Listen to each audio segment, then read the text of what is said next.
I tweeted this out for head.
So, alright. Mungkin belum ada viewer, tapi selamat datang kalau kalian udah ngeliatin replaynya. Selamat datang di channel Sudism. Jadi hari ini kita bakal belajar IGLing. Jadi sebenarnya belajarnya tuh bukan dari gue, tapi kayak kita belajar dari analis-analis gitulah. Karena di sini juga gue senang aja tertarik gitu. Gue tertarik sama ini, sama bagaimana sih cara mereka bermain secara kompetitif gitu loh. Jadi kayak secara strategi, terus bagaimana mereka secara mentalitas dan segala macamnya.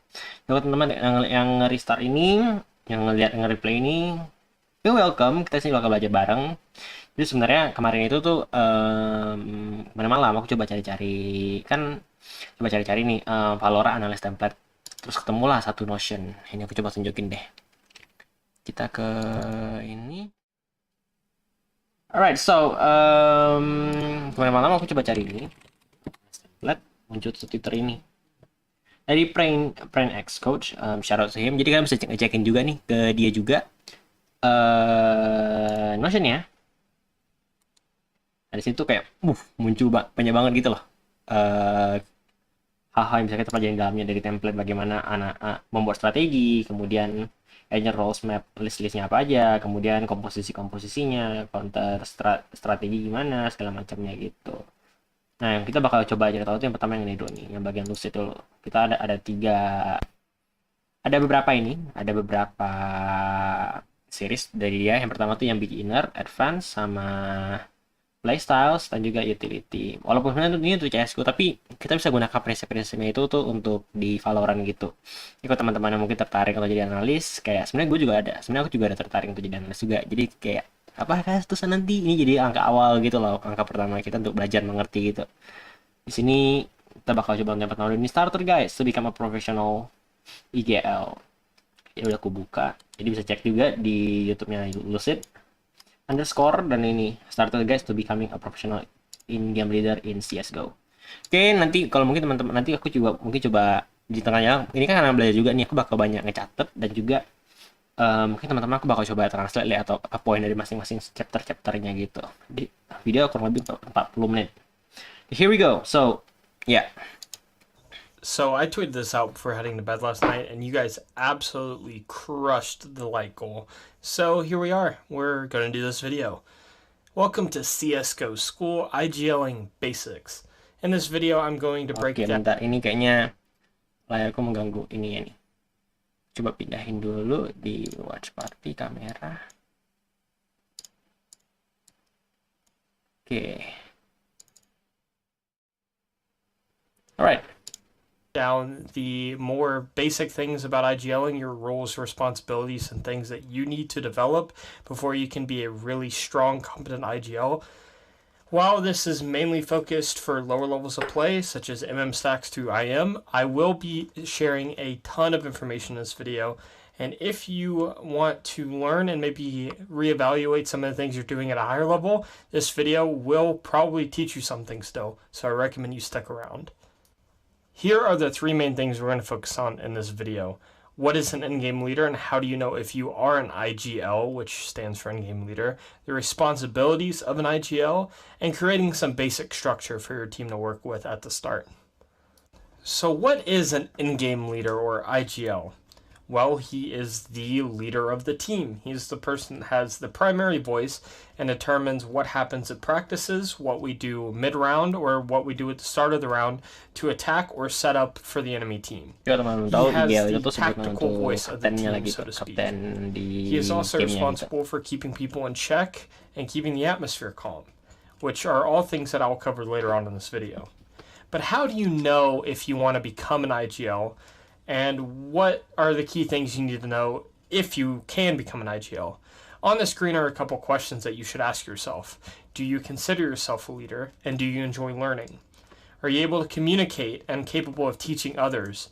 And do you have the time to create new strategies or watch other teams and get ideas? Also, do you want to be the primary voice of the team? These are all things that will determine whether you should be an IGL or you should probably do a different role inside the team. And they're all things that you need to answer before taking on this role. There's also multiple different styles of being an IGL. Counter Nature has done a great article on that can help you figure out what style fits you best if you want to take on this adventure and to become an IGL. The article will be linked in the description below, as well as Counter Nature's Twitter. Make sure you go give them credit. They're doing great stuff in the report. Okay, so yang ini nih konten atau artikel cukup menarik. Coba aku baca singkat dulu deh.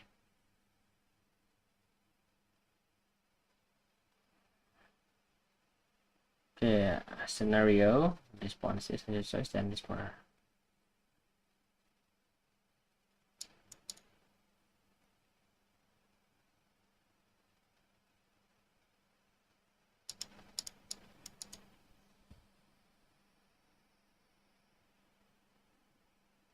I think little music gonna is a bit mood.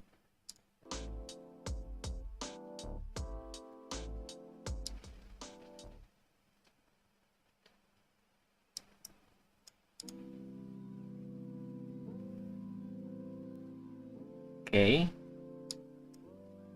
I think it's good. Scenario, jadi berapa hari sebelum saya Liga Season Kick ini tuh server making business technology. Sehingga respon itu kan sana respon.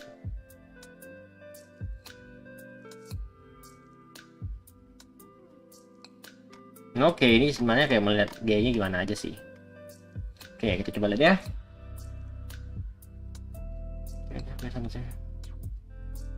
You have a solid idea of which you have to sign to restore based on the event. Making you different.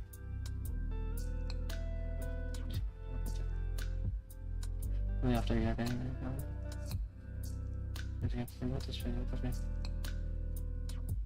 questions for the process in case someone disagrees with your plan, you define it. Make the decision idea. Every band how to do it. Yang bring namin sa yun eh.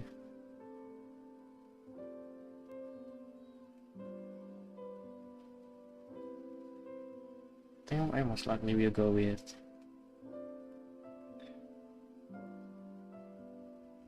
A or C.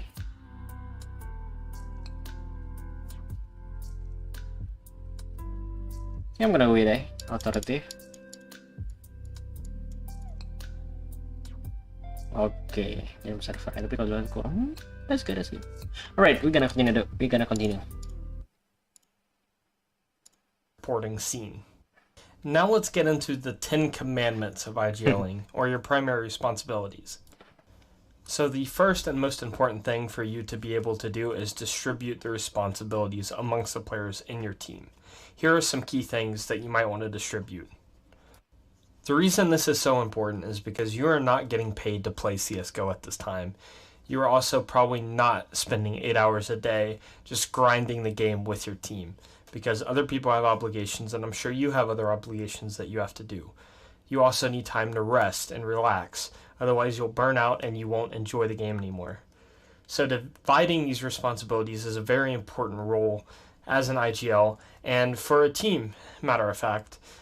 Having other players have responsibility makes them feel good. It's why being at school is so annoying, because you just sit there for 7 hours a day being taught over and over the same things that you were taught yesterday, and it gets very boring and nobody likes it.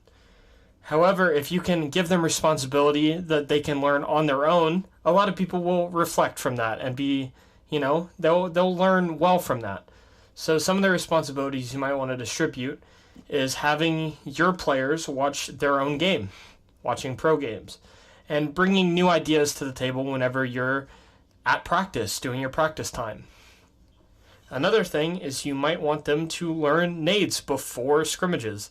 So whenever you do get practice time, you can dry run, rehearse your strategies, and do it a lot faster and more effective, so you don't have to wait and have people learn nades.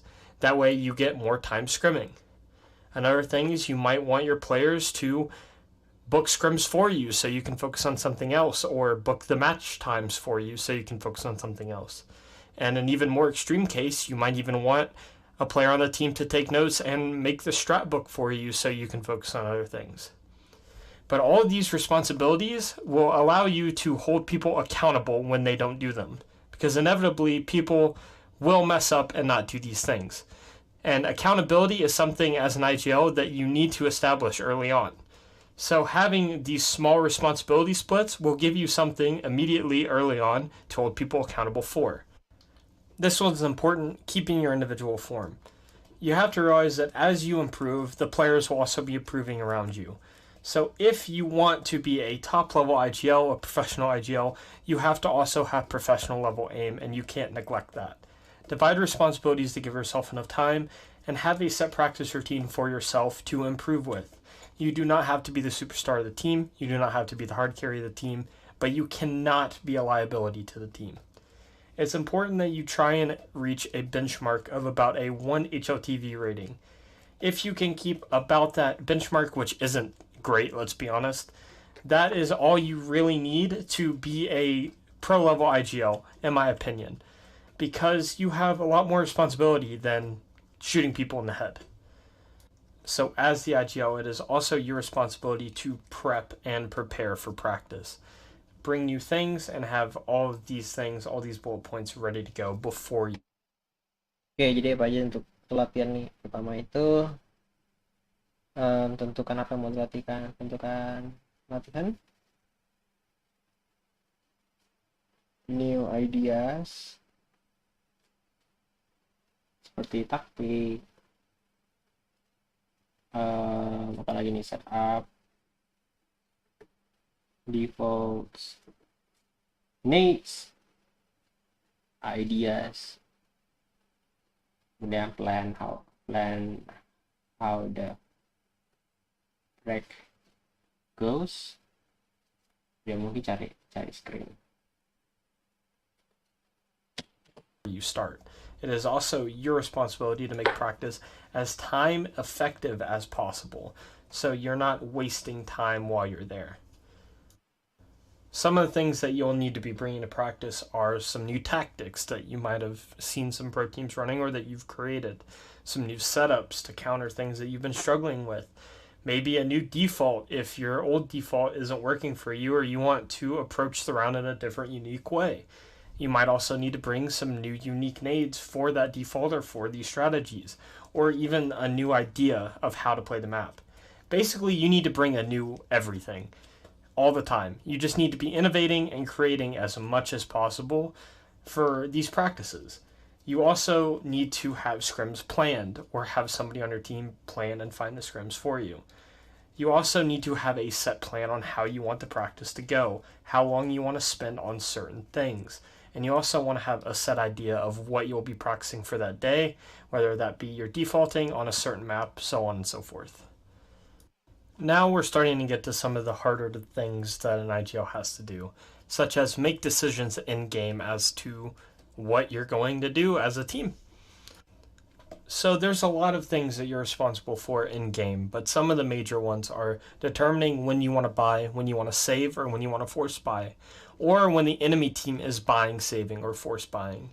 You'll also be in charge of calling something early into the round that the team has a set plan for, such as calling a default, or calling an execute early on if you have an early round execute you want to run, or even a default into an exec, such as, all right, let's get Hall's control and then let's go back and let's exec B. Something like that is what you'd call early on. You'll also be in charge of calling mid-round when things don't go right. Let's say on that initial call, one of your Hall's players dies, however, your bracket player gets a kill on somebody that is Arch. You can then mid-round to take Arch control and maybe wrap A. Something like that. You also need to micro when it's needed. Not all the time. You're not responsible for telling players what to do. That again goes back to the whole distributing responsibilities thing. Players need to know how to play the game. You just need to know how to get them to all work together and play together. However, sometimes you might see something and you might want to correct how a player is doing something. The best example for this would be in after plants. Let's say you see a player that is planting the bomb and another player at new box on Inferno, and you want them both to play a bait switch setup at dark. You then tell them what to do, and that's micro calling. Finally, you need to drop your ego and realize that calling timeouts and asking for ideas is okay. Sometimes you'll run out of ideas and somebody on the other side of the map will have a good call that you wouldn't think of because you're playing on, the opposite side of the map. So, calling a timeout, asking for ideas, and getting a collective, discussion going as to what to do is 100% okay. You are human. You will not make the perfect call every round. The fifth thing will be maintaining the team's atmosphere, and this will be by far the hardest thing to do as an IGL. However, this is a very extensive topic to talk about. The first thing you need to understand about maintaining a team atmosphere is developing a team atmosphere. I've already talked about it before, but accountability is huge in this part, where you need to be able to tell players they are doing something wrong in a way that they understand and learn from, but not in a way that makes them no longer want to play or is destructive. Constructive criticism is key for developing an atmosphere. So if you don't know how to give constructive criticism, you probably need to either learn how or find players that can deal with destructive criticism for you to be an effective IGL. Another thing is you need to be able to boost confidence, be positive energy, and try and keep tilting and doubt from coming into your voice. As the leader of the team, your voice matters a lot. And if you start to doubt your calls, your teammates, or your ability to win the game, they will pick up on this. And this is a huge red flag for if you are going to be an effective in-game leader or not. So if this is something you struggle with, it's something that you need to be working on actively right now as an IGL every practice. Another thing is you need to call with confidence. You need to call like every single call that you have is going to work, even if you know it won't. You have to call in a way that inspires your team to win the round. You cannot call in a way that inspires the team to think that this call is not going to work.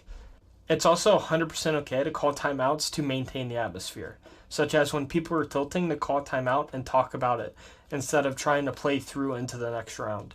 It's also okay to call a timeout if somebody does something insane and you need a second to calm down and refocus instead of just living off that high. As an IGL, you need to understand how roles work and how these roles can be performed in different ways. Entry frags, opping, all these have separate ways that they can work. For instance, Olaf in this round is entering in a way to create space, not for kills, while Rain is entering in a way to solely focus on finding entry frags instead of creating space. These are two different ways of doing the same role, which is entry fragging. You need to understand how these different roles work at different tempos. Olaf is going to be incredibly fast, and your strategy might revolve around an entry like that. I don't or know. It might revolve I'm trying to around be, a I guess. slower tempo, like the one Rain was going at. Jadi analisis Another juga sih. example is understanding Cobanya opping. gitu. You can have an opera that is super supportive that will hold angles and support his team, or you'll have an opera that wants to get run boosted out long and is super aggressive. But you need to understand how both of these factors will change how you play. You also need to be able to understand how utility usage affects these roles. An entry fragger won't need his utility as much because he's going to be running into the bomb site and dying, so he can use his utility early on to help take map control. A support might be on the extremity of the map, so he might save nades for an execute, or you might want him to use his nades as a fake or to take map control on the other side. These are all things that you need to consider when you're understanding roles and how you structure your team. This goes for lurking and supporting as well, and identifying these will help you pick out players that you want and develop your own style and structure for how you want to play. This is another super important topic that we'll talk about more, but you need to be able to utilize your players effectively to get the best out of them.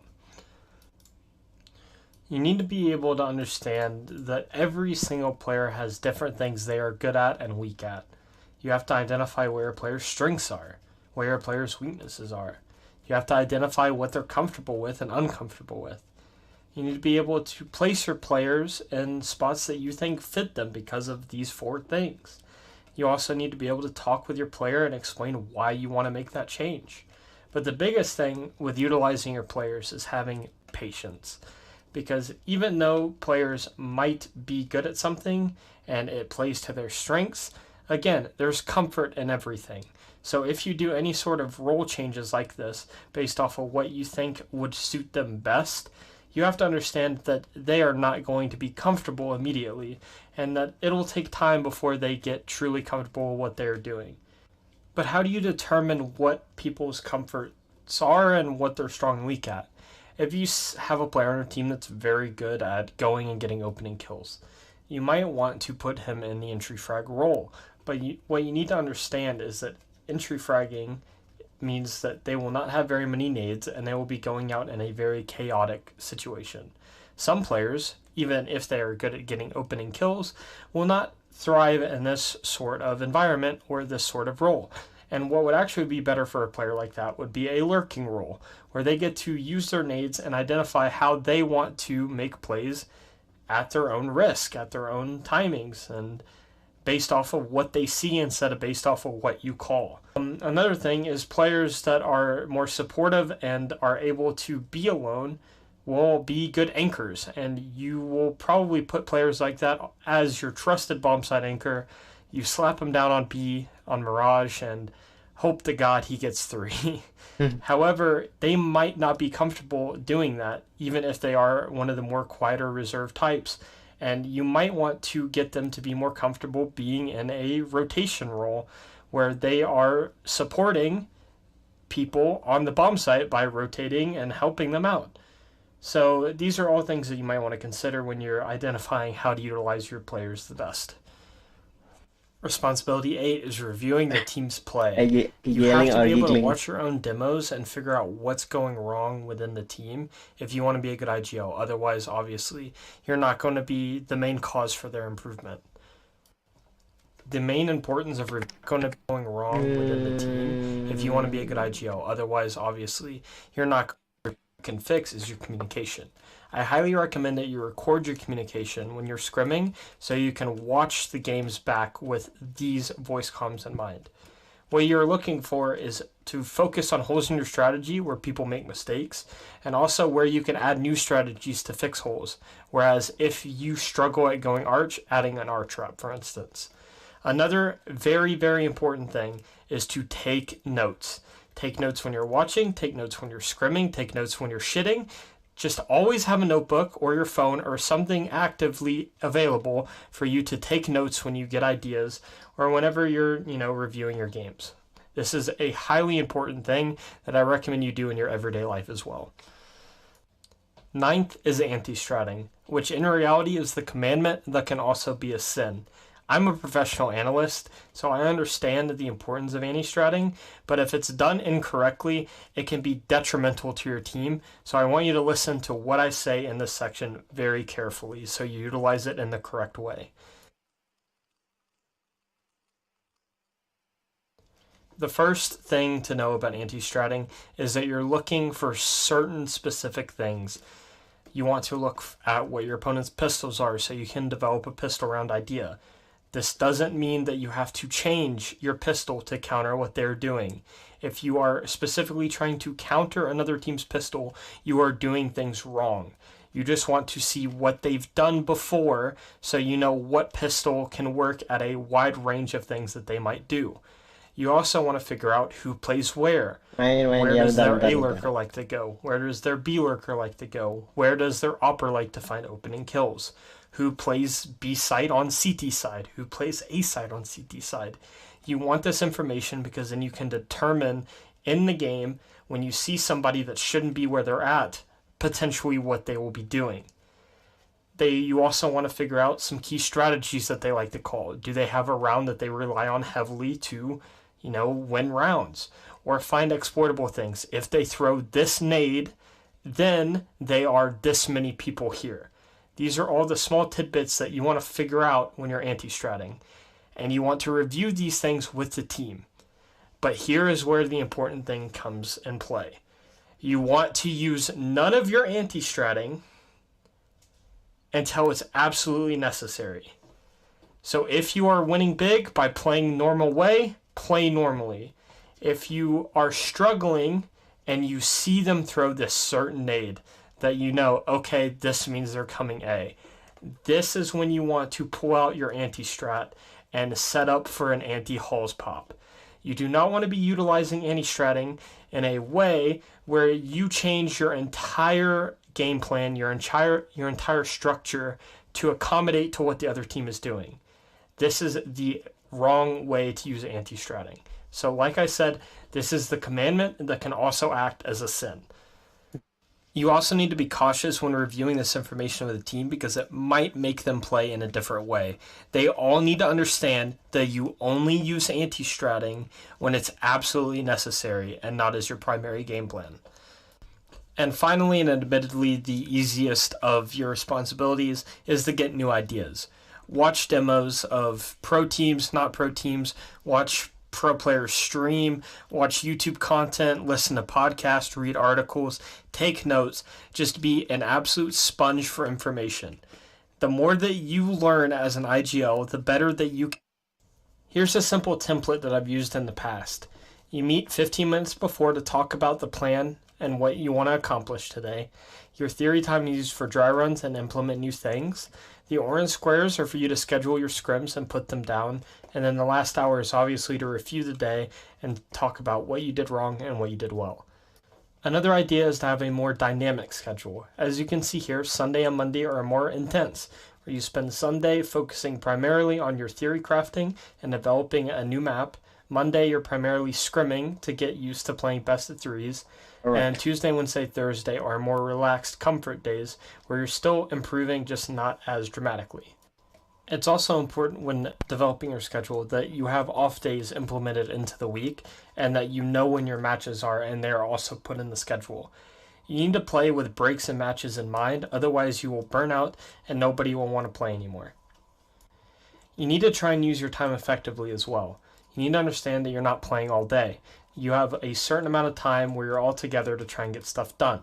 Therefore, you should try and have everything learned already so you can just rehearse it and get to scrimming. You should also have everything you want to cover prepared before you start. For instance, if you're playing an ESEA league, you will not know the maps that you are playing until the day before. So you should cover maps that you doubt you will play against a certain team in the future. That way you're effectively practicing on something without preparing for the match beforehand. Then, once you figure out what the map is, if you let this standard slip, your play will also slip. So holding people accountable, again, accountability, another thing that keeps coming up, is very important. Next, we're going to talk about the basics of what you're practicing, defaulting on both T and CT side, and different ways of doing executes. Essentially, what a default is both teams fighting for additional map control. At the start of every round in CSGO, you are giving a certain amount of map control that you can gain early on for free. What you're doing in a default is trying to take away map control from the other team while also keeping map control for yourself. As you can see, this typically leads to a spread style of play. This also typically means that you're throwing nades to prevent the team from pushing areas that are easier for them to control, such as smoking off half wall on banana. So to provide an example for everybody, what I'm going to do is I'm going to create a theoretical default for the map Ancient, which is the newest map to the pool. People probably don't have a way of defaulting on this map quite yet, so let's talk about it.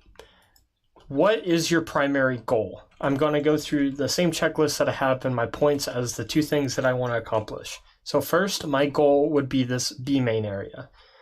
This is what we are calling banana on my team.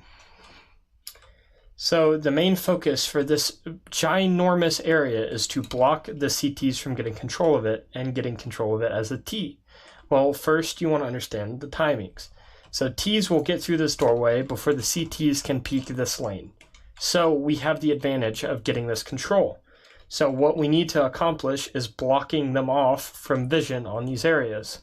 So what I suggest is an entry fragger throwing a nade, so a smoke or a Molotov, towards the top here to block vision this way, right? And then from spawn, which is something that you will commonly see in pro play currently, is people are throwing this smoke for cave. And what this essentially does is for B main, this is smoked off, so people can't see down ramp, and this is smoked off, so people can't push through cave. Therefore, we are able to get this control by blocking their vision and then can go and take control of middle in a second sort of step, so to speak. Now that we understood what our B players are doing early on, getting control, and that's our primary goal, what is our secondary goal? Well, our secondary goal is to prevent them from pushing too deep here to where our map control doesn't matter. So what a lot of teams are doing currently is they're throwing this Molotov here to block people from pushing and peeking this lane with an op, because if they do that, they have full information basically to T-spawn. And then the other player will sit mid and try and hold off any sort of mid push. This player will also be able to support taking control of mid in the second step. So there you have a full developed default by having one player A main, one player mid, and 3 people taking control of this banana area. Now let's talk about getting the same amount of control in a different way. So in the first way, we block the vision here. Instead of blocking the vision, let's fight, because what teams will do is they can flash through the smoke and try and fight for the control. So let's have a way of countering that. So instead of smoking, I suggest we Molotov. This will slow them down from doing a push like this. Have one person come here and boost on top of the box, and then you have this head stack. So you have one on top, one at the bottom. Then the third person towards B will sit back here and throw this flash. This flash will allow both of these players to peek and fight for this ramp lane. So what we're essentially doing is we're stopping them from pushing with this, and then we are going to be able to actively fight by not blocking their vision. And this is a different way of approaching the round and getting the same amount of information. So since we want to focus towards that side, we obviously still need to block off cave so they don't just push through that avenue. So one person from spawn still needs to throw this smoke to block off cave. And then bam, the default still relatively looks the same, but we're doing a completely separate thing to get control. Let's talk about the A side so we can, mirror and do both sides at the same time.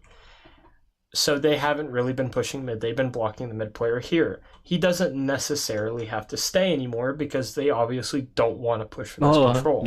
So instead of that, he can come with the A player, and you can walk in and try and get control of this A main area and force any player back because filosofi dari more aggressive than they have at mid. And then again, you're doing essentially the same thing, just in a different way to accomplish the same goal. And that is how you default. Now let's talk about defaulting on the CT side. Let's say for your CT side, you want to have 2 people contesting middle, you want to have 2 people contesting B, and you have 1 person left on an island alone at A. So what you want to determine is what map control you find most important at the areas of the map. As the A player solo, you don't really want to be pushing, so you're going to try and deny them. At mid, you have 2 people there, so you want to try and hold on to mid control as much as you can. And at B, you don't have enough resources to fight for the banana area. So what you want to do is try and accommodate by taking and holding on to control of something else. What you'll typically see at pro play at the moment is teams will try and block this cave area. So as soon as the T side takes control of the cave, they will throw a smoke like this and block it off to block them from getting this area. Same thing for banana. Or ramp. Whenever teams are trying to come up ramp, what you'll see is teams will smoke here, molly here, nade here, any sort of here with utility you can come up with to block them. And what you're doing is you're stalling to allow a third person to come to B and actually be helpful at stopping and execute. As far as mid control goes, what you'll commonly see is you'll have the opper that posts up for people running out early on. Or if teams are throwing a smoke, he'll drop a one-way, and he'll play around the edge of it. The rifle will use his utility primarily to stop any sort of exec. Molly, flash, nade, throw something here to block them from getting vision like that. And he will walk down into middle and get control once he's down by smoking it off, and then he'll have full control of mid. That was a bad smoke, but you get the general idea. While the A player plays more passively from inside the temple and just holds, people running out for an execute. And that is how you default on the CT side. You establish what map control you want. You try and figure out ways of obtaining and keeping control of the map control. And then the rest of your players accommodate to those general principles. And next, I'm going to show the 8 ways of executing. First is the full execute. This is when you use the most amount of nades to force people out of positions that they're comfortable with.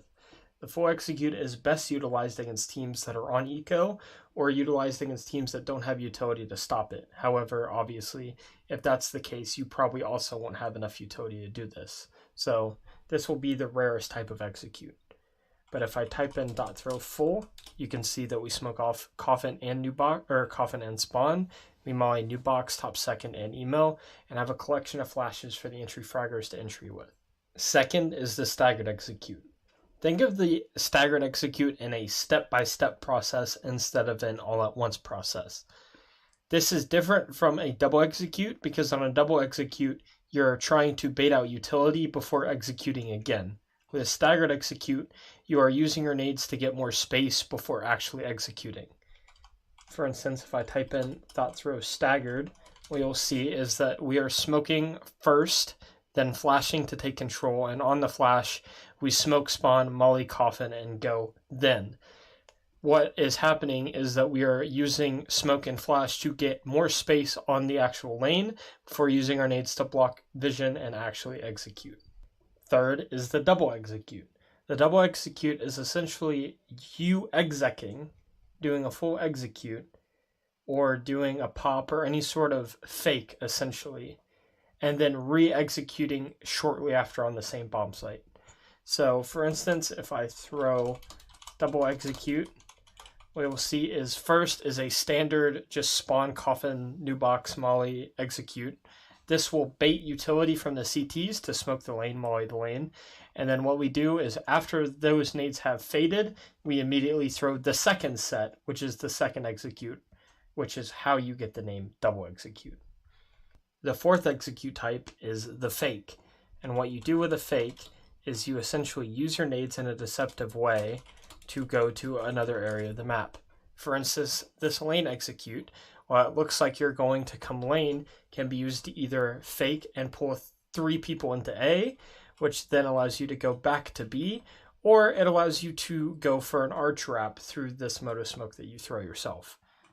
All it is essentially faking that you're doing one thing while doing something else. So the next 4 can be associated in ways where you would group them together and consider them essentially the same. However, a split and a wrap are different, and a pop and a contact are different, and I'm going to explain those differences.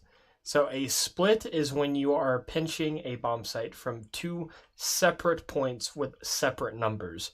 For instance, B, the split that you will see is 2 people from banana and 2 or 3 people from CT spawn. That is different from a wrap.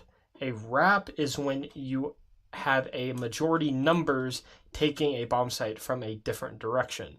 For instance, if you smoke off new box, go through CT spawn, through ruins to coffin, and in B, that is not a B split, it is a B wrap.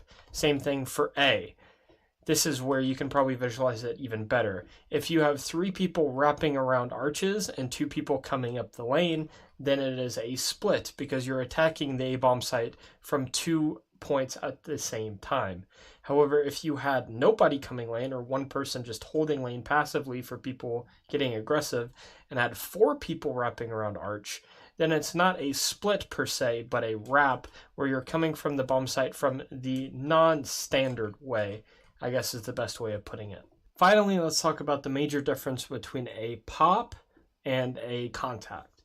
A pop is when you use your flashes in a way that is basically an execute. You will sometimes even refer to pops as flash executes. And what you're doing is you're using your flashes to block off vision, take space, and even find kills, instead of using smokes to block vision and take the bomb site. A contact is different because on a contact what you're doing is instead of using your flashes to take space, you're just contacting in silently using no utility and just trying to take gunfights. And once you have your gunfight, then a support player behind you is going to start using his nades to let you take more space. And that is where the major difference lies. On a pop, you're using your nades to take space and then using your guns at the end. On a contact, you're using your guns to take space and then using your nades at the end. The final thing that I want to talk about is the structure when you're actually scrimming. The first thing that you need to keep in mind when you're scrimming is to keep a similar atmosphere that you have when you're in matches. If you are playing scrims in a way that is completely separate than you're playing in matches, matches won't feel comfortable to you and then your scrims have been basically useless. You don't want to be avoidant and not call people out during scrims like you would in a match. However, what you do want to do is you want to create an atmosphere where you are learning no matter what, whether it's scrim or a match. This actually leads me into something that I learned about in sports psychology, which is the mastery mindset. The mastery mindset essentially states that there is always a way for you to learn and improve. Even when you're playing garbage open teams, you can still take something away, whether it be struggling to deal with a certain stupid push they're doing, or maybe you're trying out some things that you typically wouldn't try out against better opponents. What you're essentially trying to accomplish with a mastery mindset is always to be improving, 1% at a time. It's more effective to improve 1% at a time, 7 days a week, than to improve 5% 1 day per week. Another thing is that you should have set goals for each scrim. Whether you want to work on being aggressive or being passive, you should have a set goal. However, you should also have a variety of things you're going to work on. For instance, if your plan is to be aggressive, don't only focus on only being aggressive B, be able to be aggressive at A as well. So if your plan is to do something like this, you need to have multiple things prepared for the theorycraft session beforehand. This leads me into a topic that has a lot of discussion about it: how to practice or scrim things effectively. Because what's going to end up happening is you are going to practice or scrim or play to practice something that you talked about during the theory, whether it be a certain execute or a certain style of play. However, the person that you scrim against completely counters what you were talking about early on. So what's the point of continuing to run that against a team that completely counters it? If you do that in a match, you're going to get destroyed. So common sense tells you you wouldn't do it in a match. So why would you do it in a scrim? This leads me to the conclusion that you should play to practice but not to lose. Essentially, you want to practice the things that you need to work on. However, you need to play in a way that also counters what the other team is doing. So you should call things that you've talked about so you're still practicing, except to counter styles of play. This also develops a natural ability to deal with different things and different styles that different teams will play. To summarize what I mean here, call the execute that you're working on, see if it works or see if it doesn't. If it doesn't work, then don't call it again because there's no reason to. Call something that will counter what they did to beat it. If it does work, then you should call it again to see if they can figure out a way of countering it real time in the scrim. The final thing to note is that you should reflect between scrims personally. What calls did you make good? What calls did you make bad? If you are still here, I know it's long, but up 250 Alright, followers untuk on hari Twitter. ini That's aku pretty. pikir ada situ aja cukup. Besok kita kayaknya coba yang lebih ini lagi, yang lebih detail, yang advance. Di building block ini yang tadi yang ngomongin masalah execute segala macam gitu tuh bakal lebih dibahas lebih detail lagi di sini. Oke, habisnya aku bakal main, tapi sebelum itu aku mau beres-beres dulu. Jadi so be right back guys.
Alright, kita lagi di game sekarang.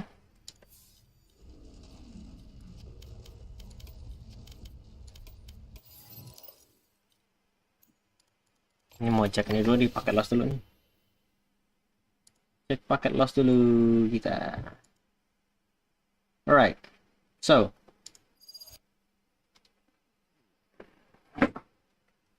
kita lampu belajar aja deh. Yoi. Kita pemanasan dulu, pemanasan dulu. Dan hal yang aku senang ketika pemanasan adalah sebagai berikut. I'm gonna use jet. Wait a minute, this should be. Apa kita punya paket loss hari ini? Oh, paket lossnya tinggi juga nih. Oke, ini cukup menarik. Kita harus ini sih. Coba restart ini dulu ya guys ya. Coba restart. Bro, kayaknya mau coba restart. Gue mau coba restart wifi dulu nih. Soalnya paket loss tinggi banget. Baik. Ini sampai 10% soalnya. Apa itu? Paket loss. Mager bet kalau gini. Ntar ya di center. Gak usah